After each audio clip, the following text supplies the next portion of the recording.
ಎಲ್ಲರಿಗೂ ನಮಸ್ಕಾರ. ನಾನು ದೀಪಿಕಾ ಚಾಟೆ. ಕಥೆಯ ಶೀರ್ಷಿಕೆ ಕೈ ಬಿಡದ ವೆಂಕಪ್ಪ. ರಂಗನಾಥ ಶಾಸ್ತ್ರಿಗಳು ಬೆಳಗ್ಗೆಯಿಂದ ದಿಗಿಲಿನಿಂದ ಇದ್ದರು. ಏನು ಮಾಡಲು ತೋಚದಂತಹ ಪರಿಸ್ಥಿತಿ ಅವರಿಗಾಗಿತ್ತು. ಕೊನೆಗೆ ತಾವು ನಿತ್ಯವೂ ಪೂಜಿಸುತ್ತಿದ್ದ ವೆಂಕಟೇಶನ ಹತ್ತಿರವೇ ತಮ್ಮ ಅಳಲನ್ನು ತೋಡಿಕೊಳ್ಳಲು ಮುಂದಾದರು. ಗರ್ಭಗುಡಿಯನ್ನು ಪ್ರವೇಶಿಸುತ್ತಿದ್ದಂತೆಯೇ ಅವರ ದುಃಖದ ಕಟ್ಟೆ ಒಡೆದು ಕಣ್ಣಿನಿಂದ ಧಾರಾಕಾರವಾಗಿ ಕಣ್ಣೀರು ಹರಿಯಲಾರಂಭಿಸಿತು. ಎಲ್ಲರೂ ನನ್ನ ಕೈ ಬಿಟ್ಟರು.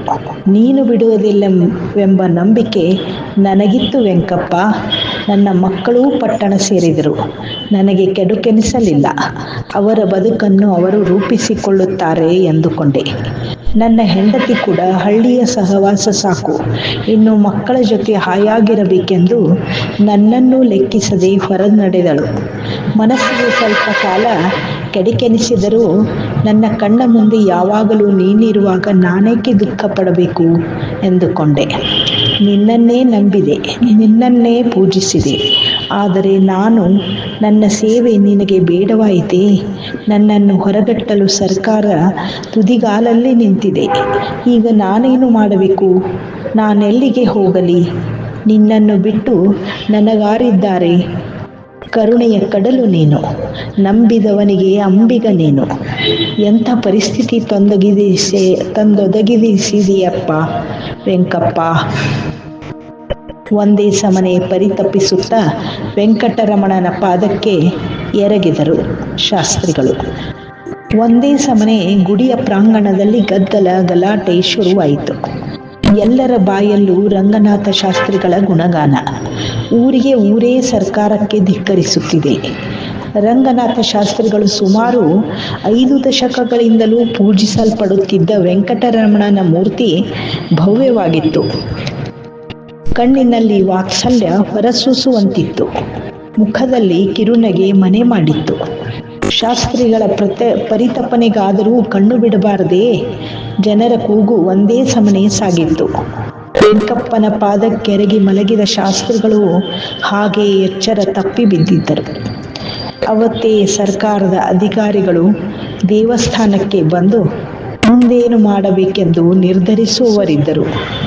ವಿಶಾಲವಾದ ಪ್ರಾಂಗಣದಲ್ಲಿ ಜನಸಾಗರ ತುಂಬಿತ್ತು. ಸಾಂಗೋಪಾಂಗವಾಗಿ ಸಾಗುತ್ತಿರುವ ಪೂಜೆಯನ್ನು ಅಡ್ಡಿಪಡಿಸಲಾಗಲಿ, ಜನರ ನಂಬಿಕೆ ವಿಶ್ವಾಸಕ್ಕೆ ಕೊಡಲಿಯೇಟು ಹಾಕುವ ಮನಸ್ಸು ಈ ಸರ್ಕಾರಕ್ಕಾದರೂ ಏಕಿದೆಯೋ ಎಂದೆನ್ನುತ್ತಾ ಪಂಚಾಯಿತಿಯ ಚೇರ್ಮನ್ ಆದ ವಾಸು ಮುಂದಿನ ಗೇಟಿಗೆ ಬಂದ. ಅವನ ಹಿಂದೆಯೇ ಕೆಲವಾರು ಜನ. ಅಷ್ಟರಲ್ಲಿ ಅಧಿಕಾರಿಗಳ ದಂಡು ಹೊತ್ತ ಜೀಪು ಗುಡಿಯ ಪ್ರಾಂಗಣಕ್ಕೆ ಬಂದಿತು. ಹಿಂದಿನಿಂದ ಲಾಠಿ ಹಿಡಿದ ಪೊಲೀಸ್ ಜೀಪು. ಸರಳವಾಗಿ ಕೊನೆಗಾಣಬೇಕಾದ ವಿಷಯ ಇದಲ್ಲ ಎಂಬುದನ್ನು ಮನಗಂಡ ವಾಸು ಅಧಿಕಾರಿಯನ್ನು ಸಮೀಪಿಸಿದ. ಆಗಲೇ ಜೀಪಿನಿಂದಿಳಿದ ಅಧಿಕಾರಿ ವಿಠಲಮೂರ್ತಿ ಸುತ್ತಲೆಲ್ಲ ಜನಸ್ತೋಮದೆಡೆಗೆ ದೃಷ್ಟಿ ಹರಿಸಿ ಗುಡಿಯೆಡೆಗೆ ನಡೆದ. ಘಂಟಾನಾದದೊಂದಿಗೆ ಮಂದಿರ ಪ್ರವೇಶಿಸಿ ದೇವರಿಗೆ ನಮಸ್ಕರಿಸಿದ. ವೆಂಕಟರಮಣನ ಪಾದಕ್ಕೊರಗಿದ ಶಾಸ್ತ್ರಿಗಳು ಕಂಡರು. ಅವರನ್ನು ಮೇಲಕ್ಕೆತ್ತಿ ನೀರು ಕುಡಿಸಿದಾಗ ಎಚ್ಚರಗೊಂಡ ಶಾಸ್ತ್ರಿಗಳ ಕಣ್ಣಿನಿಂದ ಒಂದೇ ಸಮನೆ ನೀರು ಧಾರಾಕಾರವಾಗಿ ಹರಿಯುತ್ತಿತ್ತು. ಎಲ್ಲರೂ ನನ್ನ ಕೈ ಬಿಟ್ಟರು. ನೀನು ಬಿಡುವುದಿಲ್ಲವೆಂದು ನಂಬಿದ್ದೆ. ಇನ್ನು ನಾನು ಇಂಥ ಇಳಿ ವಯಸ್ಸಿನ ಮುಸ್ಸಂಜೆಯಲ್ಲಿ ಎಲ್ಲಿಗೆ ಹೋಗಲಿ? ಏನು ಮಾಡಲಿ? ಒಂದೇ ಸಮನೆ ಪರಿತಪಿಸುತ್ತಿದ್ದರು ರಂಗನಾಥ ಶಾಸ್ತ್ರಿಗಳು. ಅವರ ಬೆನ್ನ ಮೇಲೆ ಮಮತೆಯಿಂದ ಕೈಯಾಡಿಸಿದ ಅಧಿಕಾರಿ ವಿಠಲಮೂರ್ತಿ, ಶಾಸ್ತ್ರಿಗಳೇ, ಸರ್ಕಾರ ನಿಮ್ಮ ಸೇವೆಯನ್ನು ಪರಿಗಣಿಸಿಯೇ ನನ್ನನ್ನಿಲ್ಲಿಗೆ ಕಳುಹಿಸಿದೆ. ನಿಮ್ಮನ್ನು ಎತ್ತಂಗಡಿ ಮಾಡುತ್ತೇವೆ ಎಂದು ನೀವು ಹೇಗೆ ತಿಳಿದಿರಿ? ವೆಂಕಟರಮಣನಾದರೂ ನಿಮ್ಮನ್ನು ಆಚೆಗೆ ಕಳಿಸುವನೇ? ಅವನಿಗೆ ನೀವೇ ಬೇಕು, ನಿಮಗೆ ಅವನು ಎನ್ನುತ್ತಿದ್ದಂತೆ ನೆರೆದ ಜನಸ್ತೋಪ ಒಕ್ಕೊರಲಿನಿಂದ ವಿಠ್ಠಲಮೂರ್ತಿಗೆ, ಸರ್ಕಾರಕ್ಕೆ ಹಾಗೂ ಶಾಸ್ತ್ರಿಗಳಿಗೆ ಜೈಕಾರ ಹಾಕುತ್ತಿತ್ತು. ತನ್ನ ಕಣ್ಣನ್ನೇ ನಂಬದ ಶಾಸ್ತ್ರಿಗಳು ವಿಠ್ಠಲಮೂರ್ತಿಯಡೆಗೆ ದೃಷ್ಟಿ ಹರಿಸಿದರು. ಆಗ ವಿಠ್ಠಲಮೂರ್ತಿ ಮುಂದುವರೆದು, ಈ ಮಂದಿರವನ್ನು ಮುಜರಾಯಿಗೆ ಒಪ್ಪಿಸುವುದೆಂದರೆ ನಿಮ್ಮನ್ನು ಸೇವೆಯಿಂದ ವಜಾಗೊಳಿಸುವುದಲ್ಲ.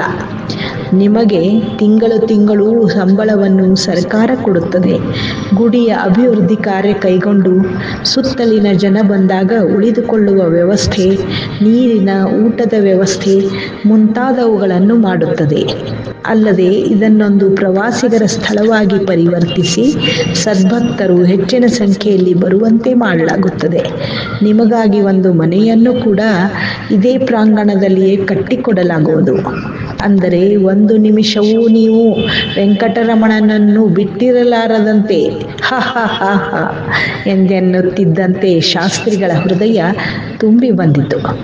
ಅಗಾಧ ಪರ್ವತವೆನ್ನುವಂತಹ ಕಷ್ಟವೆಂದು ತಿಳಿದುಕೊಂಡಿದ್ದು ಹೂವಿನಂತೆ ಹಗುರವಾದದ್ದು ನೆರೆದ ಜನರಿಗೆಲ್ಲ ಸಂತೋಷವನ್ನುಂಟು ಮಾಡಿತು. ರಂಗನಾಥ ಶಾಸ್ತ್ರಿಗಳ ಕಣ್ಣಿನಿಂದ ಧಾರಾಕಾರ ಸುರಿಯುವ ಕಣ್ಣೀರು ಅಲ್ಲಿದ್ದವರ ಹೃದಯವನ್ನೇ ತೋಯಿಸಿತು. ಅಗಾಧ ಬ್ರಹ್ಮಾಂಡದ ಬೆಳಕೆಲ್ಲ ಗರ್ಭಗುಡಿಯಲ್ಲಿಯೇ ಬಂದಂತಹ ಅನುಭವ ರಂಗನಾಥ ಶಾಸ್ತ್ರಿಗಳಿಗೆ.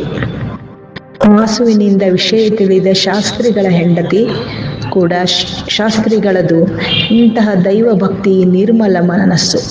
ಅದನ್ನರಿತು ಇಂಥ ವಯಸ್ಸಿನಲ್ಲಿ ಅವರೊಬ್ಬರನ್ನೇ ಬಿಟ್ಟಿರಲಾಗದೆ ಇಲ್ಲಿಯೇ ಬಂದು ನೆಲೆಸಿದರು.